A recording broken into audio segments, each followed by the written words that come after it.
And then number 3, God demonstrates for Elijah his gentleness in the present. Look at what he does. After the earthquake came a fire, but the Lord was not in the fire. And after the fire came what? A gentle whisper. As a matter of fact, we could argue that everything God does for Elijah in 1 Kings chapter 19 is actually a gentle whisper. We see the gentle whisper when he sees Elijah completely exhausted and he lets him sleep. When he sees Elijah completely deprived of the nutrition that his body needs, and he says, I'm going to feed him. He doesn't just do it once, he does it twice. He lets him rest, and then he feeds him again. And when he's on the mountain, and here's the other thing too. At any point in this story, does God get upset with Elijah? Does God get frustrated with Elijah? I can't believe you after all these things I've done for you. Look at your terrible attitude. Is that what God does for him? No. God gives him something to eat. God gives him a place to sleep. God gives him something to drink. And then God reveals himself not through a powerful wind, not through a earth-shaking earthquake, not through the fire. He had already seen God through fire, but he comes to him in a gentle whisper. That's what Elijah needed. I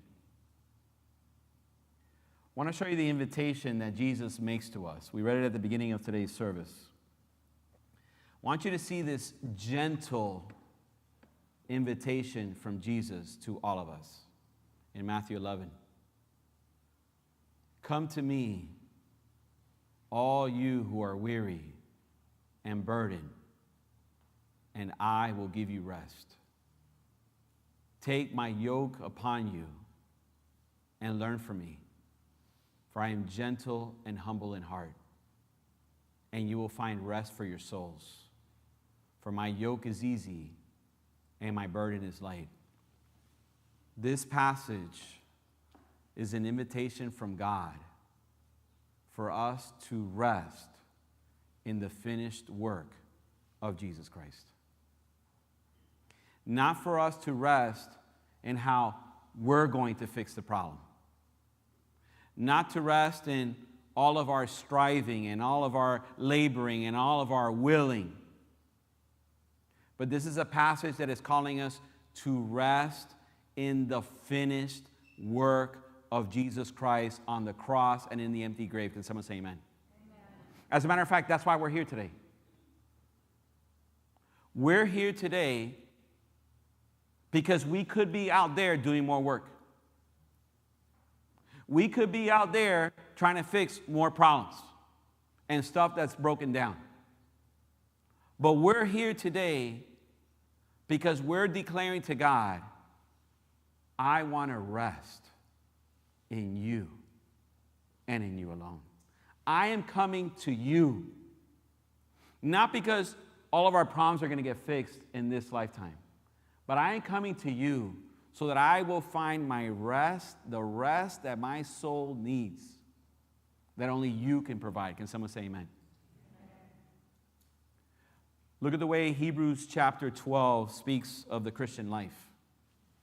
Therefore, since we are surrounded by such a great cloud of witnesses, let us throw off everything that hinders and the sin that so easily entangles, and let us run with perseverance the race marked out for us. You see, here this passage describes the Christian life as a race that we're running. That's what Elijah was doing. Elijah was running. And we've got a race that's been marked out for us. Now, in this race, there's people that are in the stands cheering us on. That's why the Bible calls them a great cloud of witnesses. You know who's in the stands cheering us on? Moses. Elijah's up there too. These are the great saints of the faith that have already passed on and are in the presence of Christ. They're cheering us on as we run this race. But I have a question for everyone.